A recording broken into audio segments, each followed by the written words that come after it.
കർത്താവിന്റെ പരിശുദ്ധമായ നാമം വാഴ്ത്തപ്പെടുന്നതാകട്ടെ. ബഹുമാനപ്പെട്ട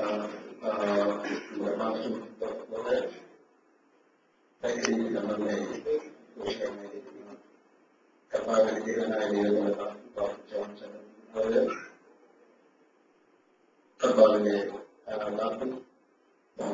ജോർജ് ഇന്ന് രാത്രികാലം ആരാധനയ്ക്കായി എല്ലാ ദൈവവും പ്രാർത്ഥിക്കുന്നു.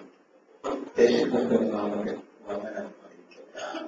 തികച്ചും ആത്മപ്രേരിതമായ ഒരു നമ്മുടെ ആദ്യം കേൾക്കാൻ അതിനായി ഞാൻ ദൈവത്തെ സ്തുതിക്കുന്നു. അവരെ വെച്ചുകൊണ്ട് അതിനെ ഉയർന്നു ആ സന്തോഷം ഒരിക്കൽ കൂടെ ദൈവത്തെ സ്തുതിക്കാം. തുടർന്ന് അനുഗ്രഹിക്കപ്പെട്ട സാക്ഷ്യം മരുന്നെടുക്കാതെ ഈ ദീർഘവർഷങ്ങൾ കഴിയുക എന്നുള്ളത് കർത്താവ് ജീവിക്കുന്നത് കൊണ്ട് അല്പമായ ഒരു കാര്യമായി സ്തോത്രം. ദൈവം കരങ്ങൾ ഉപയോഗിക്കുന്നതിനായി സ്തോത്രം ചെയ്യുന്നു. എന്ന് രാത്രി നമുക്ക് ഒരുമിച്ച് പ്രാർത്ഥനയോടെ ദൈവത്തിന്റെ പാദത്തിനായി വളരെ വേഗം ദൈവം ചിന്തിക്കുന്നതിനായി 144 സംഘത്തിൽ അതിന്റെ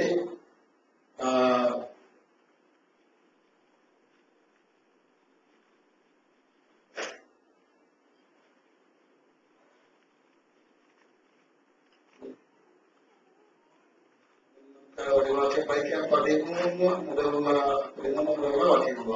15 വാക്യം വായിക്കും.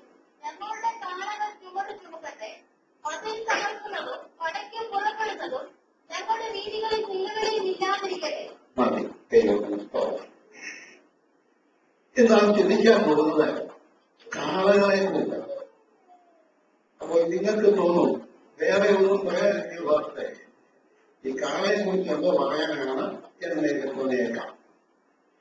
വേദപുസ്തകത്തിൽ ധാരാളം മൃഗങ്ങളെ കുറിച്ച് നമുക്ക് കാണാനായിട്ട് കഴിയും. കുരങ്ങ് മുതൽ സിംഹം വരെ അനേക മൃഗങ്ങളെ കുറിച്ച് എഴുതിയിട്ടുണ്ട്. പുള്ളിക്കുരി, കരടി, ചെന്നായ, കുറുക്കൻ, ഇവയെല്ലാം അതിനകത്ത് എന്നാൽ വളരെ കൂടുതലായി പ്രതിപാദിച്ചിരിക്കുന്ന ഒരു മൃഗമാണ് കാള. കാള പഴയ നിയമ കാലത്തിലെ യാഗമൃഗമായിരുന്നു എന്ന് നമുക്കറിയാം. കൊമ്പും കുളമ്പുമുള്ള മൂലിയെ കുറിച്ച് വേണ്ട പുസ്തകത്തിൽ എഴുതിയിട്ടുണ്ട്. കോടിക്കണക്കിന് യാഗങ്ങൾ കാളയെ ഉപയോഗിച്ച് നടന്നിട്ടുണ്ടെന്ന് നമുക്കറിയാം. എന്നാൽ ഇതിന്റെ ഒരു കഷണം മാംസമോ ഒരു തുള്ളി രക്തമോ ദൈവം ഉപയോഗിച്ചിട്ടില്ല. എനിക്ക് വിശന്നാൽ ഞാൻ നിങ്ങളോട് ചോദിക്കുമോ? ദൈവത്തിന് സ്തോത്രം. ആട്ടുകട്ടന്റെ ചോര കുടിക്കുന്ന ഒരു ദൈവമല്ല നമുക്കുള്ളത്. മാംസം തിന്നുന്ന ഒരു ദൈവമല്ല നമുക്കുള്ളത്. ഇതൊക്കെ യാഗപീഠത്തിൽ വെച്ച് ദഹിക്കുമ്പോൾ ആ യാഗത്തിന്റെ സൗരഭ്യവാസന മണത്ത് അർപ്പണനെ അനുഗ്രഹിക്കുന്നവനായ ദൈവമാണ് നമ്മുടെ ദൈവം. അങ്ങനെ കഴിഞ്ഞ കാലങ്ങളിൽ യേശുക്രിസ്തുവിന്റെ സമ്പൂർണമായ യാഗം സംഭവിക്കുന്നത് വരെ ദൈവത്തിന് സ്തോത്രം ഈ യാഗങ്ങൾ തുടർന്നുകൊണ്ടേയിരുന്നു. നാം തിരുവേറ്റിയിൽ പലപ്പോഴും പറയാറുണ്ട് ആടുകളുടെയും പശുക്കിടാകളുടെയും എഴുതാൻ കൊണ്ടല്ല, സ്വന്തം രക്തത്താൽ ഒരിക്കലായി യാഗസമൃദ്ധി വരുത്തി. ആര്? നമ്മുടെ കർത്താവായ യേശുക്രിസ്തു ഒരിക്കലായി യാഗസമൃദ്ധി വരുത്തിയതുകൊണ്ട് യാഗങ്ങൾക്ക് വേണ്ടി ഇനിയും ഒരു മൃഗത്തെ ആവശ്യമില്ല. കാൽവരി ക്രൂശിൽ യോഹന്നാൻ സ്നാപകൻ വിളിച്ചു പറഞ്ഞു, Behold the Lamb of God, this taketh away the sin of the world. കണ്ടാലും ലോകത്തിന്റെ ഭാവത്തെ ചുമക്കുന്ന ദൈവത്തിന്റെ അതേ കുഞ്ഞാളെന്ന് വിളിച്ചു പറഞ്ഞ് ലോകത്തിന് പരിചയപ്പെടുത്തി യേശു കർത്താവ് ക്രൂശിന്റെ അവൻ യാഗമായി തീർന്നു. അങ്ങനെ യാഗമായി തീർന്ന് അവന്റെ രക്തം കൊണ്ട് വീണ്ടെടുക്കപ്പെട്ടതായ ദൈവമക്കൾക്കായി ദൈവത്തിന് സ്തോത്രം ചെയ്യുന്നു. അങ്ങനെ വീണ്ടെടുക്കപ്പെടാനുള്ള ഭാഗ്യം ദൈവം നമുക്ക് നൽകി. എന്നാൽ ഈ കാളയെ കൊണ്ട് പല വാക്യങ്ങളും നാം തെളിയിച്ച് കേൾക്കേണ്ടതാണ്. കാള വിശ്വാസിക്ക് നേരലാണ്. അത് പറയുമ്പോൾ ചിലപ്പോൾ ഇനി അങ്ങോട്ട് തുടങ്ങുമ്പോൾ നിങ്ങളെല്ലാം മനസ്സിലായിക്കോണം എന്തോ ചെയ്യാണ് വിശ്വാസികൾക്ക്. പുറപ്പാട് പുസ്തകം 20-ാം അധ്യായം ഒന്ന് എഴുത്താറ്റ്. പുറപ്പാട് പുസ്തകം 20-ാം അധ്യായത്തിൽ നല്ല ഒരു ഭാഷയിൽ നമുക്ക് വായിക്കാൻ സ്തോത്രം. 10 കൽപ്പന ആരംഭിക്കുന്നതിന് അവസാന ഭാഗം ഒന്ന് വായിക്കാം. അവന്റെ ദാസനെയും ദാസിയെയും അവന്റെ കാളയെയും കഴുതയെയും കൂട്ടുകാരനുള്ള യാതൊന്നിനെയും മോഹിക്കരുത്. 10 കൽപ്പനയുടെ അവസാനത്തെ കൽപ്പനയാണ് കൂട്ടുകാരന്റെ കാളയെയും കഴുതയെയും യാതൊന്നിനെയും എന്ത് ചെയ്യരുത്, മോഹിക്കരുത്. നമുക്ക് 10 കൽപ്പന ഉണ്ടെങ്കിലും ഏറ്റവും പ്രധാനപ്പെട്ട കൽപ്പന പെന്തക്കോസ്തുകാരെ കൊണ്ട് നടക്കുന്ന ഒന്നേ ഉള്ളൂ. അത് നമുക്ക് എല്ലാവർക്കും അറിയാം. അതിനെക്കുറിച്ച് ഞാൻ വിശദീകരിക്കുന്നില്ല. ദൈവത്തിന് സ്തോത്രം. നിനക്ക് ദീർഘായുസ്സുണ്ടായിരിക്കണം, നിന്റെ അപ്പനെയും അമ്മയും ബഹുമാനിക്കണമെന്ന കൽപ്പന അനുസരിക്കാഞ്ഞതിന് സഭാചരിത്രത്തിൽ പെന്തക്കോസ്തുകാരുടെ ആരെയും മുടക്കിയിട്ടില്ല. അതോ ദൈവത്തിന് സ്തോത്രം, ആരെയും മുടക്കിയിട്ടില്ല. ഞാൻ പറഞ്ഞ ആശയം മനസ്സിലാണോ? മുടക്കിയിട്ടുണ്ടെങ്കിൽ മുടക്കുകൽപ്പന വന്നിട്ടുണ്ടെങ്കിൽ അദ്ദേഹത്തിന് മാത്രമേ ഉള്ളൂ. അവസാനം പറഞ്ഞ കാര്യത്തിലും ആരെയും മുടക്കിയ ചരിത്രം കേട്ടിട്ടില്ല. എന്നാൽ ദൈവത്തിന്റെ വചനം പറയുന്നു, അത് അവന്റെ കൂട്ടുകാരന്റെ കാളെ എന്ത് ചെയ്യണം? ദൈവത്തിന്റെ സ്വന്തം നീ മോഹിക്കരുത്. ഈ നാളിൽ ഇന്ന് മോഹിച്ചുകൊണ്ട് നടക്കുന്ന ഒരു കൂട്ടം ആളുകളെ നമുക്ക് കാണാൻ കഴിയും. കൂട്ടുകാരന്റെ കാള. ദൈവത്തിന്റെ സ്തോത്രം. ആട്ടുകെട്ടിനെ ആരുടെ കുഞ്ഞാന്റെ ഒന്നും ഇപ്പം വേണ്ട. കൊപ്പും കുഴപ്പമുള്ള മൂരി എവിടെയുണ്ടോ അത് അന്വേഷിച്ചാണ്. മനസ്സിലാണോ? ദൈവത്തിന്റെ സ്തോത്രം. എന്നിട്ട് കൂട്ടുകാരന്റെ ആണെന്നുള്ളതൊന്നും ധാരണയില്ല. അവിടെ നിലവിൽ വിളിച്ചോണ്ട് പോലും ദൈവത്തിന്റെ സ്തോത്രം. ദൈവത്തിന്റെ പക്കല് ശിക്ഷാർഹമായ കൽപ്പന ലംഘനം തന്നെയാണ്. ഞാൻ പറഞ്ഞ ആശയം മനസ്സിലാകാത്ത ദൈവത്തെ ഒന്ന് കുടിക്കാം. അത് തീർച്ചയായും കൽപ്പന ലംഘനം തന്നെയാണ്. ആ കാള കൂട്ടുകാരൻ്റെതാണെങ്കിൽ, കൂട്ടുകാരന്റെ അപേക്ഷ പ്രതീക്ഷൻ്റെതാണെങ്കിൽ അവരെ പിടിച്ചുകൊണ്ട് പോലെ എഴുതാൻ ദൈവത്തിന് കൽപ്പന പറയും. മാത്രം നമ്മളെല്ലാവരും അധ്വാനിച്ച് വേണം ആത്മാക്കളെ നേടാൻ. ദൈവത്തിന് സ്തോത്രം. അത് ശ്രദ്ധിക്കുന്ന എത്ര ദൈവങ്ങളാണ് ദൈവത്തിന് സ്തോത്രം ചെയ്യുന്നു. അധ്വാനിക്കുകയും ഭാരം ചുമക്കുന്നവരുമായുള്ളവരെ എല്ലാവരും എന്റെ അടുക്കലേക്ക് വഴി ഞാൻ നിങ്ങളെ എന്ത് ചെയ്യും? ആശ്വസിപ്പിക്കും. ദൈവത്തിന് സ്തോത്രം. നിന്റെ അധ്വാന ഫലം നീ തിന്നുമെന്ന ദൈവത്തിന് സ്തോത്രം. ആകയാൽ ഞാൻ ആദ്യത്തെ ഭാഗം ഒന്ന് വിടുകയാണ്. ദൈവത്തിന്റെ മക്കൾ ശ്രദ്ധിക്കണം. ഈ കാളയെ കുറിച്ച് നാം പഠിച്ചത് ദൈവത്തിന്റെ സ്തോത്രം, അത് ചുമട് ചുമത്തുന്ന കാളയാണ്. നിങ്ങൾ തമ്മിൽ ഭാരങ്ങളെ ചുമത്തി എന്ന് ദൈവത്തിന്റെ വചനത്തിലുണ്ട്. എന്തുകൊണ്ടാണ് ദൈവത്തിന്റെ പൈതൽ ഭാരം ചുമക്കുന്നത്? സ്വന്തം ഭാരവും സഭയുടെ ഭാരവും പ്രാർത്ഥനാ വിഷയങ്ങൾ പറയുന്നവരുടെ ഒക്കെ ഭാരങ്ങളും ചുമന്ന് പ്രാർത്ഥിക്കാനുള്ള കാരണം എന്താണ്? സമയം പോയെങ്കിലും ഒരു വാക്യം വായിക്കാം. ഉൽപ്പത്തി പുസ്തകം 49-ാം അധ്യായം 15-ാമത്തെ വാക്യം ദയവായി ഒന്ന് വായിക്കാം. ഉൽപ്പത്തി 49:15 വായിക്കാം. വിശ്രാമം നല്ലതെന്നും ദേശം ഇമ്പമുള്ളതെന്നും കണ്ട അവൻ ചുമലിന് ചുമൽ കൊടുത്തു. മതി ദൈവത്തിന് സ്തോത്രം. വിശ്രാമം നല്ലതാണ്, ദേശം ഇമ്പമാണെന്ന് കണ്ടാണ് ഈ ഭാരങ്ങൾ വഹിക്കാൻ തീരുമാനിച്ചത്. എന്താണ് ഈ വിശ്രാമം? വാക്യങ്ങൾ റെഫറൻസ് എടുക്കാനുള്ള സമയമില്ല. യഥാർത്ഥ വിശ്രമത്തെക്കുറിച്ച് പുതിയ നിയമത്തിലും പഴയ നിയമത്തിലും പ്രതിപാദിക്കുന്ന വാക്യങ്ങൾ ഉപയോഗിച്ചാൽ സ്വസ്ഥത എന്നാണ് കാണുന്നത്. പഴയ നിയമവാക്യങ്ങളിൽ ശബത്താണ്. പുതിയ നിയമവാക്യങ്ങളിൽ സ്വസ്ഥത അനുഭവിക്കുന്ന ദൈവമക്കൾ അഭിഷേകം പ്രാപിച്ച് ആരാധിക്കുന്ന ദൈവമക്കളാണ്.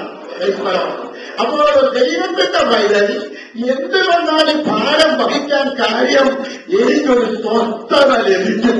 ദൈവത്തിന് കർത്തൃസന്നിധിയിൽ 350 പേരോളം ഒരു സഭയിൽ ഒരു ദൈവത്തിന്റെ മണ്ണിൽ എഴുന്നേറ്റ് നിന്ന് കരഞ്ഞോണ്ട് അവന്റെ പ്രാർത്ഥനാ വിഷയം പറയുമ്പോൾ 350 പേരും ശ്രദ്ധയോടുകൂടി ആ പ്രാർത്ഥനാ വിഷയം ഏറ്റെടുത്ത് ദൈവസന്നിധിയിൽ പ്രാർത്ഥിക്കുമ്പോൾ പ്രാർത്ഥന ആവശ്യപ്പെട്ടയാളിന്റെ ഉള്ളിലുള്ള ആ സന്തോഷം പറഞ്ഞറിയിക്കാൻ കഴിയും.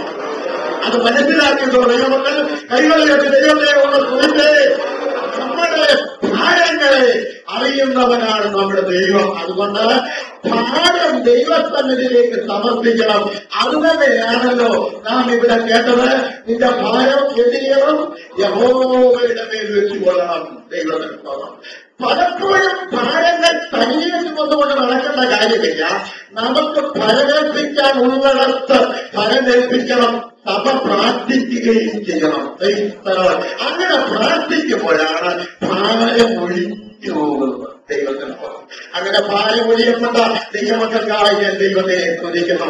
ഈ സ്ഥലം സഭയിൽ അനേക പ്രാർത്ഥനാ വിഷയങ്ങൾ പറഞ്ഞിട്ടുണ്ട്, ഒന്നിച്ച് ഷെയർ ചെയ്തിട്ടുണ്ട്. വെള്ളിയാഴ്ച ഉപവാസ പ്രാർത്ഥനയിലും രാത്രിയിലെ സഭായോഗങ്ങളിലും ആമേൻ ദൈവത്തിന് സ്തോത്രം ചെയ്യുന്നു. അതേ നമ്മുടെ ഞായറാഴ്ചത്തെ ഈ മീറ്റിംഗുകളിലും ധാരാളം പ്രാർത്ഥനാ വിഷയങ്ങൾ പറഞ്ഞ് പ്രാർത്ഥിച്ചിട്ടുണ്ട്.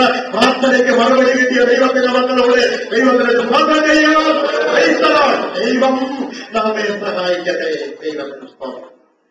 ഇനിയും മറ്റൊരു ഭാഗം കൂടെ നിങ്ങളുടെ മുമ്പിലേക്ക് കൊണ്ടുവരുവാനായിട്ട് ഞാൻ ആഗ്രഹിക്കുന്ന വേഗത്തിൽ നമുക്ക് മുമ്പിലേക്ക് കടന്നു പോകാൻ ദൈവത്തിന് സ്തോത്രം. കൊരിന്ത്യർക്ക് എഴുതിയ 1-ാം ലേഖനം 9-ാം അധ്യായത്തിന്റെ 9-ാമത്തെ വാക്യം ദയവായി ഒന്ന് വായിക്കാം. മെതിക്കുന്ന കാളയ്ക്ക് എന്ത് ചെയ്യരുത്? മുഖക്കൊട്ട കെട്ടരുത്. ദൈവത്തിന് സ്തോത്രം. ഇവിടെ കാള ചെയ്യുന്നത് എന്താണ്? മെതിക്കുകയാണ്. മെതിക്കണമെങ്കിൽ വിതയ്ക്കണം. വിതയ്ക്കാതെ നാം മെതിക്കുന്നത് പൈത്തളം. വിതയ്ക്കണമെങ്കിൽ ഏൽപ്പിക്കപ്പെട്ട കളം ഒരുക്കണം, കട്ട ഉടച്ച് നിരത്തണം. ദൈവം തമ്പുരാന്റെ കൃപ കൊണ്ട് ആത്മാവായി കളത്തിലേക്ക് പെയ്യിക്കണം, ചെയ്യണം. അവിടെയാണ് വിത്തറിയുന്നത്. ആ വിത്ത് കരഞ്ഞുകൊണ്ട് വിതയ്ക്കുമ്പോൾ ദൈവത്തിന് സ്തോത്രം ചെയ്യുന്നു. ആർപ്പിന്റെ ഒറ്റയോടെ കൊയ്തെടുക്കുവാനായിട്ട് കഴിയുന്നു. ദൈവത്തിന് സ്തോത്രം ചെയ്യുന്നു. ദൈവം ഞാൻ പറഞ്ഞ കാര്യം മനസ്സിലായി കാണുമെന്ന് വിചാരിക്കുന്നു. മെതിക്കാനായി ഇരിക്കരുത്, മെതിക്കണമെങ്കിൽ വിതയ്ക്കണം. ഈ ദിവസങ്ങളിൽ വിതയ്ക്കാനായി ദൈവത്തിന് നമ്മൾ തയ്യാറാക്കുമെങ്കിൽ കൊയ്യാനായി ദൈവം ധാരാളമായി നമുക്ക് തരും. അതിനായിട്ട് നമ്മളെ ഒരുക്കാൻ ദൈവത്തോട് പ്രാർത്ഥിക്കണം. വിതയ്ക്കാത്തവന് കൊയ്യാൻ കഴിയത്തില്ല. അധ്വാനിക്കാതെ അത് ഫലമെടുക്കാൻ കഴിയത്തില്ല. അധ്വാനിക്കുന്ന കൃഷിക്കാരൻ ആദ്യം ഫലം അനുഭവിക്കണമെന്ന് എഴുതിയിട്ടുണ്ട്. വേല ചെയ്യാത്തവൻ തിന്നരുതെന്ന് കത്തോലിക്ക ലേഖനത്തിൽ പ്രത്യേകം എഴുതിയിട്ടുണ്ട്. ദൈവത്തിന്റെ മൈതലേ ഈ ദിവസങ്ങളിൽ ഓർത്തിരിക്കണം. ദൈവത്തിന്റെ സ്തോത്രം. ഒരു നല്ല വിധ നമ്മുടെ നടുവിൽ നടന്നാൽ ദൈവത്തിന്റെ സ്തോത്രം. അതേ 30, 60, 100 മേലിയായി വിളഞ്ഞാൽ അത് കൊയ്തെടുക്കാൻ നമുക്ക് കഴിയും. അതിനുവേണ്ടി ദൈവകരങ്ങൾ നമ്മെ തന്നെ സമർപ്പിച്ചു കൊടുക്കണം. ദൈവത്തിന്റെ സ്തോത്രം. അപ്പോൾ അങ്ങനെ നമുക്ക് മറ്റൊരു ഭാഗത്തേക്ക് കൂടെ ചിന്തിക്കാം. ഉള്ള സമയത്തിനുള്ളിൽ ഞാൻ വേഗം പറഞ്ഞ് അവസാനിപ്പിക്കാം. ദൈവത്തിന് സ്തോത്രം ചെയ്യും. ഇനി വായിക്കുന്ന കാര്യം മുൻവിധിയോടാരും കേൾക്കരുത്. ദൈവത്തിന് സ്തോത്രം. അത് പറഞ്ഞിട്ട് വേണം പറയാൻ. മുൻവിധിയോടെ ആരും ഇരിക്കരുത്. വായിച്ചാട്ടെ പുറപ്പാട് പുസ്തകം. ദൈവത്തിന് സ്തോത്രം. 21-ാം അധ്യായം 28 മുതൽ 36 വരെയുള്ള വേദഭാഗങ്ങൾ ഒന്ന് വായിക്കാം. ഒരു പുരുഷനെയോ സ്ത്രീയെയോ കുത്തിക്കൊന്നാൽ ആ കാളയെ കല്ലെറിഞ്ഞ് കൊല്ലണം. ശ്രദ്ധിക്കണമേ. ഒരു കാള ഒരു പുരുഷനെയോ സ്ത്രീയെയോ കുത്തിക്കൊന്നാൽ എന്ത് ചെയ്യണം? ആ കാളയെ കല്ലെറിഞ്ഞ് കൊല്ലണം.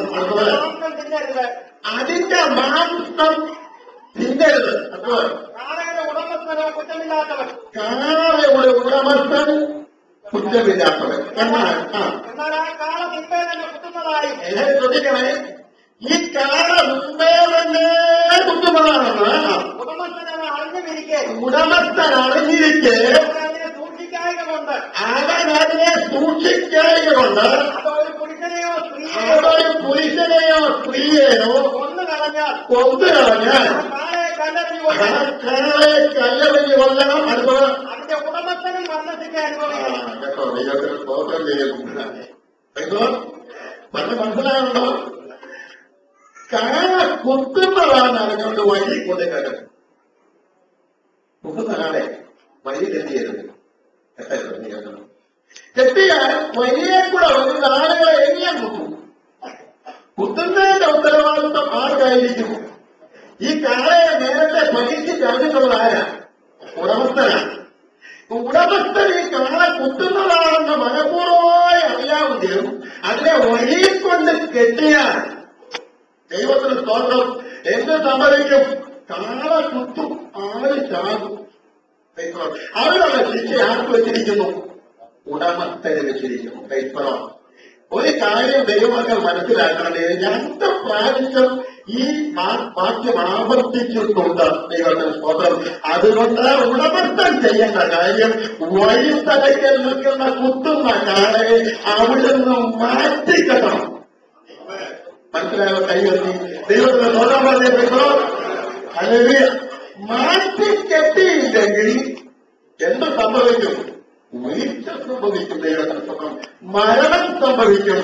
ദൈവത്തിന്റെ വൈദ്യുതി ഓർക്കണം. ദൈവത്തിന് സ്തോത്രം. നമ്മെ ഏൽപ്പിച്ചിരിക്കുന്ന ഉത്തരവാദിത്വം നാം വിശ്വസ്തയോടെ ചെയ്തില്ലെങ്കിൽ അപകട മരണങ്ങൾ സംഭവിക്കാം. അപകട മരണങ്ങൾ സംഭവിച്ചാൽ അതിന് ഉത്തരവാദിത്വം ഉടമസ്ഥനോട് ദൈവം ചോദിക്കും. ദൈവത്തിന് സ്തോത്രം. ദൈവവൈദ്യുതി ദിവസങ്ങൾ ഓർത്തിരിക്കണമേ. അതേ നാം ശ്രദ്ധിക്കേണ്ട കാര്യങ്ങൾ ശ്രദ്ധയോടെ തന്നെ ചെയ്തിരിക്കണം. ദൈവത്തിന് സ്തോത്രം. ഇനി ഒരു വാക്യം കൂടെ നമുക്ക് വായിക്കാം. ദൈവത്തിന് സ്തോത്രം ചെയ്യണം. അപ്പോൾ ഇത് ഈ വിധത്തിലൊക്കെ ആണെങ്കിൽ ഒരു വാക്യം കൂടെ നമുക്ക് ഉള്ള സമയം കൊണ്ട് വായിക്കാം. ഒന്ന് നോക്കിക്കേ. ദിനവൃത്താന്തങ്ങളുടെ 1 ദിനവൃത്താന്തം 13-ാം അധ്യായത്തിന്റെ 9-ാമത്തെ വാക്യം വായിക്കാം. 1 ദിനവൃത്താന്തം 13:9.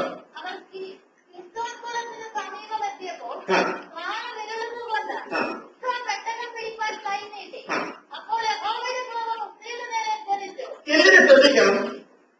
കിദോൻ കിണറ്റിനരികെ എത്തിയപ്പോൾ കാള എന്ത് ചെയ്തു? വിരന്നു. ഇപ്പൊ ഈ കാള വിരലുന്ന കാളയാണ്.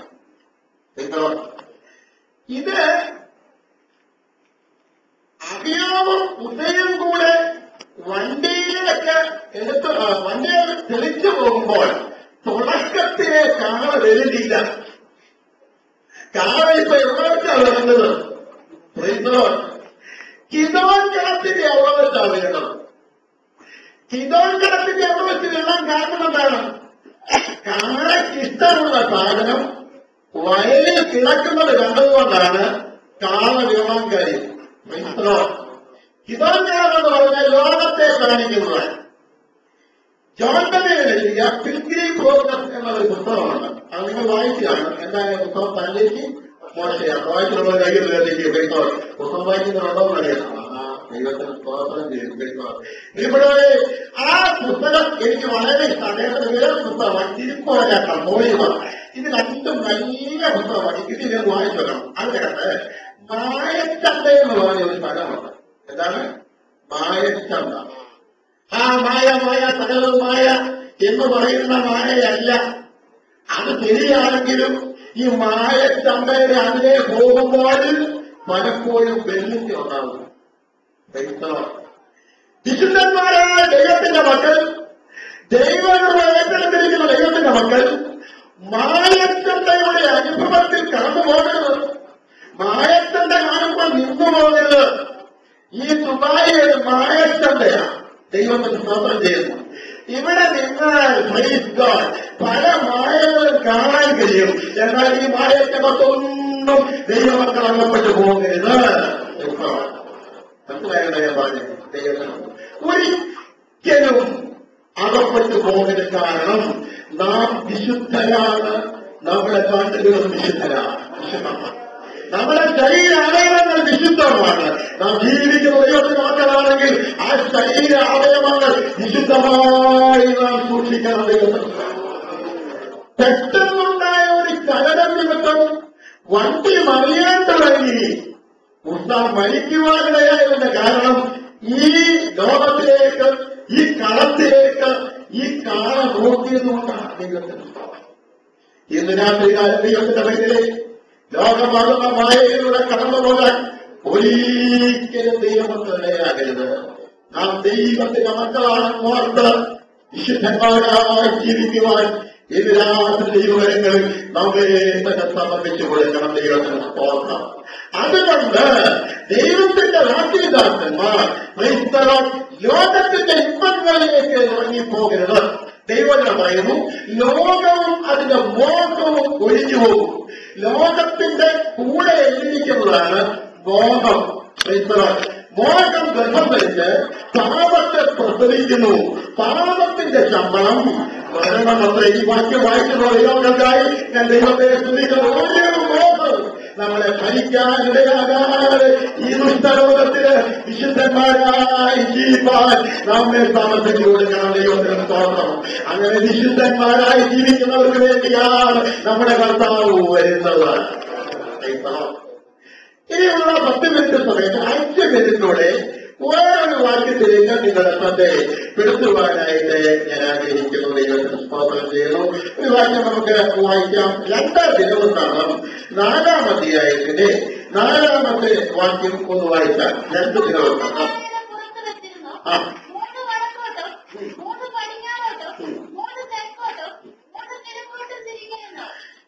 കടവുണ്ടാക്കിയ ആലയത്തിലെ കടലിനെ കുറിച്ചാണ് അവിടെ രേഖപ്പെടുത്തിയിരിക്കുന്നത്.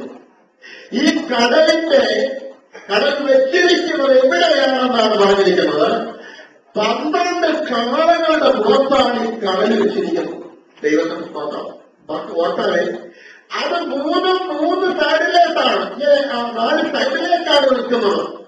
ഇതിനൊരു പ്രത്യേകതയുണ്ട്. മറ്റു വേദഭാഗത്ത് നമ്മൾ വായിക്കുമ്പോൾ ഈ കാളയുടെ ഉള്ളിൽ നിന്നും വെള്ളം, ദൈവത്തിന് സ്തോത്രം, അതേ വായിലൂടെ പുറത്തേക്ക് വരുന്ന സംവിധാനമാണ് അവിടെ ചെയ്തു വെച്ചിരിക്കുന്നത്. ദൈവത്തിന് സ്തോത്രം. ഈ കാലത്ത് 12 അപ്പോസ്തലന്മാരെ കാണിക്കുന്നതാണ്. 12 അപ്പോസ്തലന്മാർ അഭിഷിക്തരാണ്. ദൈവത്തിന് സ്തോത്രം. ആ അഭിഷിക്തരായ ദൈവത്തിന്റെ ദാസന്മാരുടെ ശരിക്കുമുള്ള പരിശുദ്ധാത്മപ്രേരണമായ ശുശ്രൂഷയെ വെളിപ്പെടുത്തുന്ന നിഴലായ വേദഭാഗമാണ് നാം വായിച്ചു കേട്ടത്. ദൈവത്തിന് സ്തോത്രം. എന്നെ കേൾക്കുന്ന ദൈവത്തിന്റെ മകനെ, അതേ ഉത്സവത്തിന്റെ ഒടുക്കത്തെ നാളിൽ യേശു നിന്നുകൊണ്ട് പറഞ്ഞു, ദാഹിക്കുന്ന ഏവരും എന്റെ അടുക്കൽ വരട്ടെ. ഹല്ലേലൂയ, സ്തോത്രം ചെയ്യുന്നു. അവന്റെ ഉള്ളിൽ നിന്ന് തിരുവെടുത്ത് പറയുന്നത് പോലെ ജീവജലത്തിന്റെ നദികൾ ഒഴുകുമെന്ന് എഴുതിയിരിക്കുന്നു.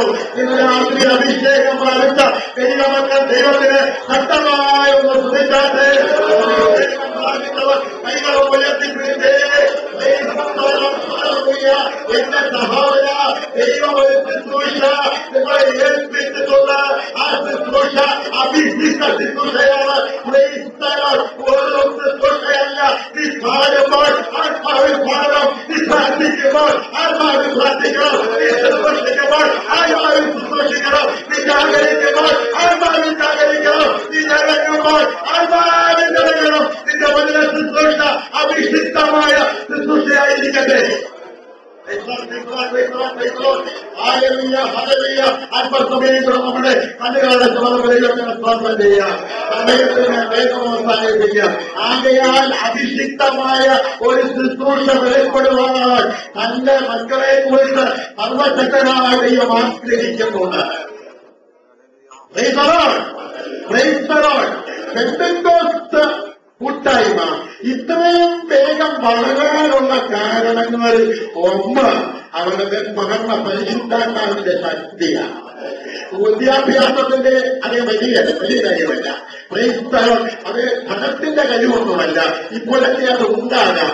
ആദ്യാരംഭകാലങ്ങളിൽ വിശുദ്ധന്മാരായ ദൈവത്തിന്റെ ദാസന്മാർ ഇറങ്ങി നിന്ന് ശുശ്രൂഷിക്കുമ്പോൾ ഭൂതങ്ങൾ ഓടിപ്പോകുമായിരുന്നു. ദൈവത്തിന് സ്തോത്രം ചെയ്യുന്നു. രോഗികൾ അത്ഭുതമായി സൗഖ്യം പ്രാപിക്കുമായിരുന്നു. വൻ വിടുതലുകൾ നടക്കുമായിരുന്നു. ഞാനിത് ഒത്തിരി പഴയ സഭകളിൽ ശുശ്രൂഷിച്ചിട്ടുള്ള ആളാണ്. അവിടെ ഉള്ളതായ ദൈവമക്കളുടെ സാക്ഷ്യങ്ങൾ കേൾക്കുമ്പോൾ എനിക്ക് സന്തോഷമുണ്ട്. ഞാൻ നിങ്ങളോട് പറഞ്ഞോ എന്ന് എനിക്കറിയത്തില്ല, നിങ്ങളെല്ലാം അറിയുന്നതാണ്. രാജ്യപ്പോക്കാരായ കുടുംബം ദൈവത്തിനൊപ്പം. അദ്ദേഹത്തിന്റെ കുടുംബത്തിലെ ചില സഹോദരങ്ങൾ ഇന്ന് അവർ അമേരിക്കയിലാണ്, ശുശ്രൂഷകന്മാരാണ്. അവരിൽ ചിലരെ ദൈവത്തിന്റെ സ്തോത്രം അഭിഷേകം പ്രാപിച്ച അനന്തരം അന്ന് പിതാക്കന്മാർ കൃഷിക്കാരായിരുന്നു. ആ പിതാക്കന്മാര് അത് കൃഷി ചെയ്ത് ധാരാളം കൃഷി ചെയ്തിരിക്കുകയാണ്. കപ്പ ഏകദേശം കൊത്താൻ പരുവമായി നിൽക്കുകയാണ്. ദൈവത്തിന് സ്തോത്രം ചെയ്തു. അഭിഷേകം പ്രാപിച്ചതിന്റെ പിറ്റേ ദിവസം 2-3 മക്കള് ദൈവത്തിന് സ്തോത്രം അവിടേക്ക് പോയി. അവര് പണി ചെയ്യുന്നവരാണ്.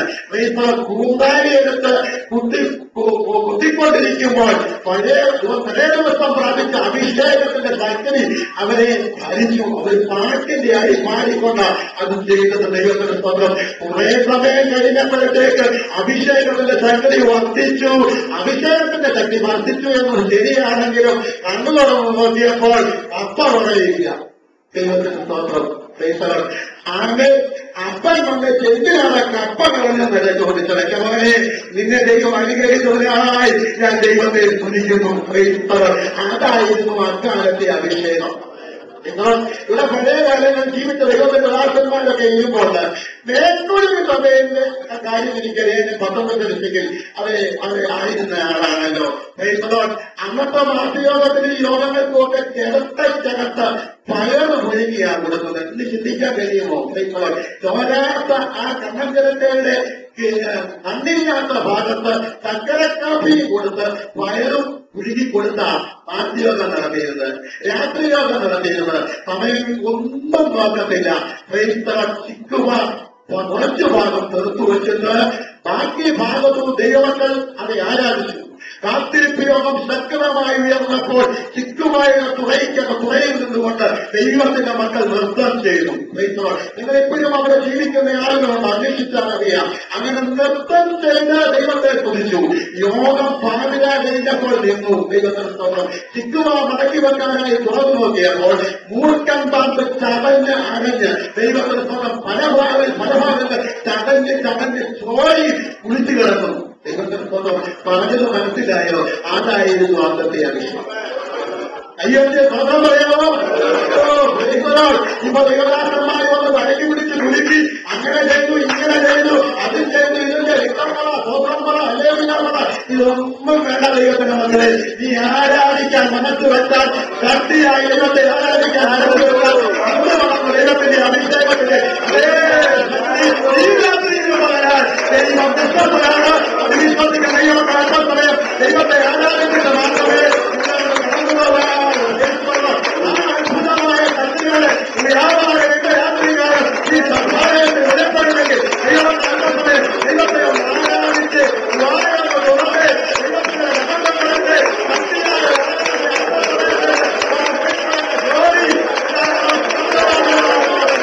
അറിയാൻ ദൈവത്തിന്റെ മൈത്രി നമുക്കുള്ള അനുഭവങ്ങളെ സൂക്ഷിക്കണം.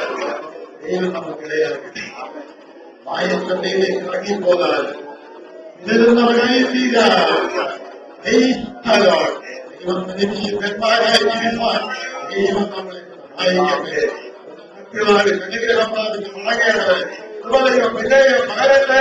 ദൈവത്തിന്റെ കരങ്ങളിൽ നമ്മെ തന്നെ താഴ്ത്തി ഏൽപ്പിക്കണം. ദൈവമായ